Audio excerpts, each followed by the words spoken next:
Hey guys, if you're using an external mouse on your Mac and the scroll doesn't feel right, like it doesn't scroll the way it does on Windows, don't worry, that's totally normal and it's super easy to fix. Today, I'll show you how to fix this issue in just a few seconds using a simple setting on your Mac. So first of all, go to System Preferences. If you're on the latest Mac OS, it might be called System Settings.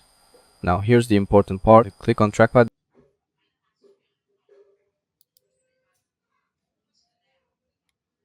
Then go to the Scroll and Zoom tab. Look for the option called Scroll Direction Natural. Just uncheck this box. And this option controls the scroll direction based on finger movement, and by turning it off, your mouse will now scroll like it does on a Windows PC, the way most of us are used to. And that's it. After unchecking that one option, the scroll will work exactly like on Windows, smooth and normal. If this helped you. And don't forget to like the video and subscribe for more quick tech tips. Thanks for watching, and I'll see you in the next one.